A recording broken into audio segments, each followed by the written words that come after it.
So good morning, everybody. How we feeling on this Labor Day? Along with Mike Dunn and the 60-time champion, John Force. It's Monday in Indianapolis. Is there a better feeling, a better sense of urgency ever in your year? No, just the energy of the fans, the way they are back here. It's what gets you up, gets you ready to play, and walking home with Traxxas with that 100,000. That was pretty nice too. You look a little bittersweet though, John, when you had to beat Robert to get that done. Well, we work as a team. John Force Racing, everybody is part of the deal. John Medlin, you know, the whole crew. The crew chiefs, it's a brain trust. Jimmy Brock. And obviously you guys can tell we're already racing here today. That's how big this thing is. And Mike Neff, all of them work together, the brain trust.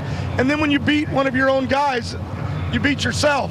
Yet we share the money, so we walked out with it. Auto Club was happy.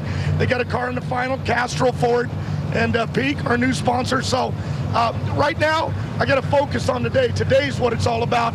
Winning the big one. And what really amazes me, that I still don't understand, across the way, the greatest drivers of all time, Shirley Muldowney, Don Gartless, Kenny Bernstein, Don Perdome. I don't get why they're there. I don't get it. When they went out and took whatever they took the time off, they're still great at what they do. Well, John, and you're still great at what you do because of the fact you came in here and you really struggled in qualifying, but yet you were able to get it together and get the win in the Traxxas shootout. So obviously it gives you a better feeling going into today. Well, I read Jimmy Brock. I read people pretty good. And I knew he was right on the edge. He said he was up all night trying to figure out how to make it go down, him and John Medlin. And then he just said it hit him.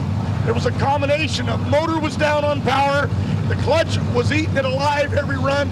I mean, I wanted three-peat. I wanted to win Brainerd.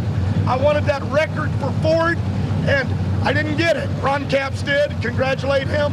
But Jimmy Brock found that power, and we showed it first round of the shootout. There's a Don Schumacher racing team, and take a look at what JFR's been able to do here over the last 10 years. It's amazing. And what makes that so impressive is how good Don Schumacher Racing is, and he's been able to shut him out with those 8 wins. That is an amazing stat. In fact, John Force Racing has won the last 6 years here. But John, you haven't won since 2002. It's been a little while. What's it going to take to get the job done today, besides getting past Robert Hight again in round 1? I ought to focus more. Indy becomes an overload because it's so big. Those Pro Box sportsman cars are loud, aren't they? Every sponsor is here, and all the new ones. I spent the last 3 days chasing corporate America. But it's part of the game, but you really need to focus to win this race. I did it a number of times, but my daughter Ashley won it twice, 2 years in a row. Hell, I've never done that. Robert Hight's won it, Mike Neff 2 in a row, and Gary Dincham. We've had a real good rally here, but today's a new ball game. There's a whole bunch of hired guns out there that want to break our back. You know what's at stake today, though, in this round 1 matchup, right?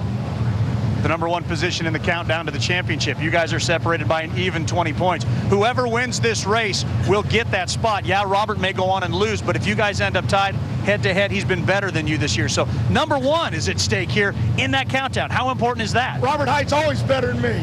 He's got youth on his side, but I got experience, and that's what I go after. But, you know, we're going to leave here 1 and 2 no matter what happens. But every point's critical to getting that championship. That could be a problem. Well, you know, and you talked about yesterday in the Traxxas how you thought you kind of messed up because of the qualifying order, and you were staging deep that gave up some elapsed time that put you against Robert. In hindsight, I mean, what are your thoughts on that? Yeah, I'm aggravated at myself. I didn't know that's how it would work out, but then it did. But we were all confused how the qualifying worked. You know what I mean? I don't know if I don't email, so maybe I didn't get it from Graham Light. But I thought we had another session. I thought my daughter had another session. I mean, let me tell you something. If I hadn't qualified first round, I wouldn't. If I hadn't won the Traxxas and run that 0-2 and qualified, second round, I smoked the tires at the other end, just got the win. I would not be in this race today. I thought I could come back. Yeah, and the deal with the Traxxas is you only have 2 qualifying runs, so 1 run does not count towards your qualifying, and it was the final round, which was opposite from where it was the top field the day before. So that's what the confusion led. John, we're going to let you go. Wish you a safe race day today. Best of luck. Thank you for joining us on this morning. You get a chance, get over and see the legends. All of them. Sure. It's unbelievable. Look at the cars. And we're going to give the fans some great racing today. That's what it's all about. God bless the fans. They packed them in this weekend. Well, we talked about how good John Force Racing has been, the last Don Schumacher racing car to win this event. You got to go back to 2001 and Whit Bazemore. Ron Capps hopes to change that today, I bet.